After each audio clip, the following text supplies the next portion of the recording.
Welcome to another deep dive. This time, we're going to be looking at a short story, and kind of deals with a lot of different things like privacy and just, how hard it can be to like live in a neighborhood sometimes. Oh, yeah. Yeah, and so we've got a few articles about it and then some research on social psychology and just, all the stuff I was thinking about while I was reading it. Yeah.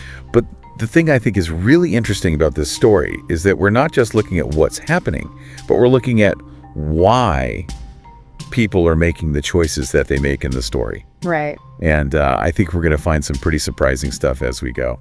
Well, one of the things that really struck me is how from the very beginning, the story throws us into this world of snap judgments. Yeah. We meet this woman and all we really know about her is that she's quiet and keeps to herself. Mm-hmm. And immediately she's labeled as like snobbish by some of the other characters. Yeah, it's kind of like that whole quiet girl thing, Yeah. Like if you're a woman, you're supposed to be super friendly and like putting on a show for everyone all the time. Exactly. Is it really fair to just judge her because she's not like living up to whatever the neighborhood social code is supposed to be?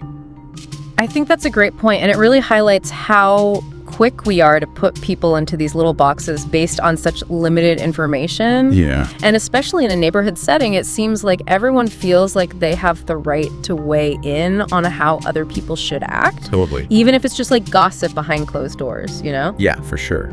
But then the story takes this even further with the whole thing with the men gathering outside the woman's house. Oh, yeah. It's almost comical at first, but there's this definite underlying tension there. Yeah, that's where it starts to get really interesting. It's like on the surface, it's just a bunch of guys hanging out. Right. But the story uses this term, the male gaze, very specifically. Yes. And I'm curious to hear like how you see that playing out here. Well, it's more than just looking, right? The male gaze is about power. Okay. It's about reducing this woman to just a spectacle, taking away her individuality. Yeah. Like they're watching a TV show instead of acknowledging her as a human being, Yeah, I see what you mean. And their laughter and the comments they make, it all adds to this feeling that they have this right to observe and comment on her life. Right. Which is really disturbing when you think about it. Yeah, totally. And then we get to David, who's kind of our narrator, right? Yeah. And he seems really uncomfortable with the whole thing at first, but then something changes. Right, and David's internal conflict is really key to the story here. Okay. He obviously doesn't like what's happening. Right. But he also feels this pressure to fit in with these guys. Yeah. It's that classic bystander dilemma. Totally. You see something wrong, but you're not sure how to act. Right. And it's not as clear-cut as witnessing a crime or something. It's this murky social space where the lines get blurred, you know what I mean? Yeah, for sure. And then he makes the decision to call the woman, which is like, right. It makes everything 10 times worse. Oh, it's a disaster. It's a total disaster. And that whole phone call is like, you could put it in a textbook. It's like how assumptions can totally destroy everything. It really is. Yeah. You've got all these cultural nuances at play, different expectations around privacy, Right. Social boundaries. Exactly. It just shows how important clear communication is, especially when you're dealing with these kinds of sensitive topics. Right, but instead of like realizing he made a mistake, Yeah. David makes this really bizarre decision. He does. He brings the men a gift. A gift. Yeah, wine and a roasted chicken. Oh, wow. I know, right? What do you make of that choice? Why a gift and why those specific things? I know.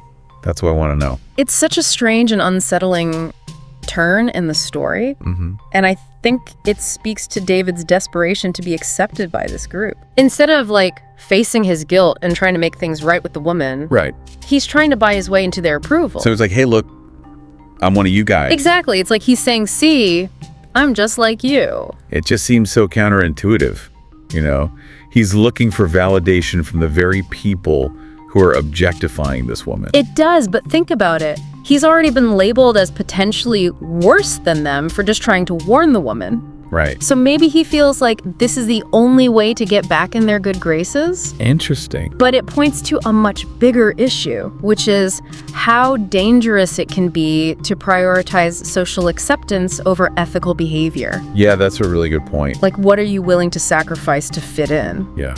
And the ending where they're all watching her through the window, it's chilling. It's just chilling. It is. It leaves us with so many questions about, like, what is going on in David's head? Exactly. Like, what are his motivations? It really makes you wonder, doesn't it? It really does. Like, is he just trying to fit in?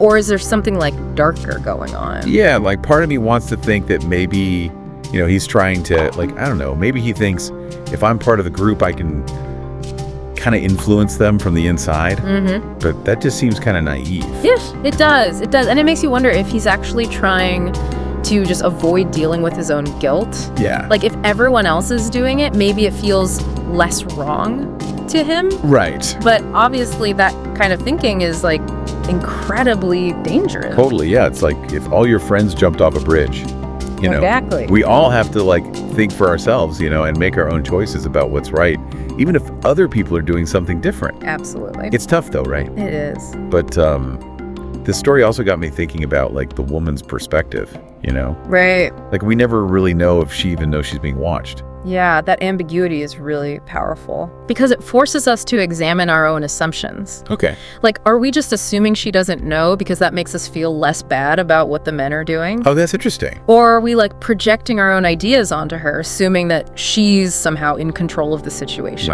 Right. It's a really interesting question. And that adds this whole other layer, right? Like, if she does know, what does that say about, like, the whole power dynamic? Yeah. Like, is she, I don't know, is she, like, putting on a show for them on purpose? Right. Or was she trapped and just feels like there's nothing she can do to make them stop? Those are some really uncomfortable questions. I know, right? And honestly, I don't think there are any easy answers. Yeah. But it seems like the story is saying that it doesn't really matter whether she knows or not. Yeah. The point is that the men are still violating her privacy. Right. They're still treating her like an object instead of a person. Yeah, that's a really good point. Like, their behavior is a problem, regardless of whether she's aware of it or not. Exactly. And it makes you think about what this is going to do to David in the long run, Right. He's basically traded his conscience for this temporary sense of belonging. Like, what happens when, he realizes he's made a huge mistake? Exactly. What happens when that novelty wears off and he's left with all this guilt? Yeah. These are questions that the story leaves us to kind of grapple with. But I think this isn't just a story about this one creepy neighborhood, right? Right. It's tapping into something much bigger about how technology has totally blurred the lines of privacy in the world today. Absolutely, yeah. Like that whole thing with them watching her through the window, it's such a violation. It is. And it makes you think about all the ways that we're being watched all the time. Right. And we don't even realize it, Like security cameras and social media and all the tracking on our phones. Yeah, it's kind of creepy when you really think about it. It is, isn't it? This story forces us to really confront the ethical implications of, like, voyeurism in the digital age. Like, where do we draw the line between just observing and being totally intrusive? Yeah, and, like, who gets to decide where that line is? Exactly. Because it's not always so obvious, right? Yeah. Like, sometimes it's all, it's for your safety or for the greater good, but it still feels kind of icky. Yeah, it definitely can feel like a slippery slope. Totally. And I think this story is a good reminder that these are conversations we need to be having. We need to be really critical about how technology is impacting our lives and our sense of privacy. Okay, so as we kind of wrap things up here, what would you say are, like, the main takeaways from this deep dive? Well, for me, it comes down to individual responsibility. Okay. It's so easy to just go along with the crowd, to tell ourselves it's okay because everyone else is doing it. Right. But this story shows how dangerous that kind of thinking can be. Yeah, totally agree. It's a reminder that we can't just blindly follow the group. We have to think for ourselves and make our own choices, even when it's hard or makes us unpopular. Okay. I agree. And I think it's also a call to be more aware of the power dynamics that are happening in our daily interactions. Like, who has the power to watch and who is being watched? Right. And what does that mean ethically? I love that it's not just about this one story. Right. It's about using that same kind of critical thinking in all parts of our lives. Exactly. And it's like when they say David is, like, worse than the rest of them just because he tried to warn her, Right. It just shows how easily, like, good intentions can get totally messed up when you're dealing with, like, a group, group dynamics. Totally. It makes you wonder if he'd just done something different. Like if things could have actually turned out better. Well, that's the question, isn't it? Yeah. It's easy to just like judge David now, Right. and looking back on it. Yeah. But if we were in his shoes, like what would we have done? Yeah, good point. I think that's what the story wants us to think about, like how uncomfortable that situation really is. It's a reminder that these things are never just black and white. Yeah. There's so much gray area, Right. and we have to think really carefully about how to deal with them. Okay. And it also makes you think about like, you know, the responsibility of everyone else, right? Yeah. Like all the other guys who are there, are they just kind of going along with it? Right. Or are they actually like adding to the problem? I think that's where this idea of complicity comes in, you know? Okay. Even if they aren't the ones like starting it, Yeah. they're still part of it by just accepting it. So they're not innocent just because they're not like the main guy. Right, exactly. Okay, so there's silence. And even like when they laugh, it's like they're saying this is totally fine. It normalizes the behavior. Yeah. And that's how this kind of stuff just keeps happening. Exactly. Because everyone thinks it's okay.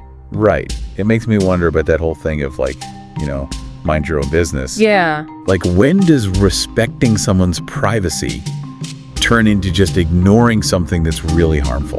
That's a good point. There's definitely a tension there.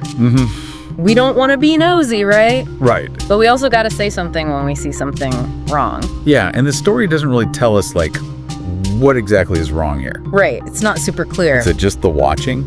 Is it what the guys are saying? Yeah. Or is it like, you know, what they might do? Right. Like, could it escalate? Yeah. And I think the story does that on purpose. It does. So we have to figure out for ourselves, like, what is actually harmful? It makes us uncomfortable. Yeah. And like, how do those boundaries change when we're with other people?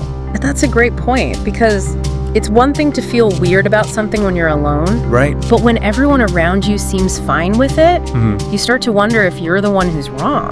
Yeah, like maybe I'm overreacting. Maybe it's not a big deal. Right, but that's how social pressure works. We look to other people to figure out how to act, especially when we don't know what to do. Right. And when everyone else thinks something is okay, it's really hard to disagree.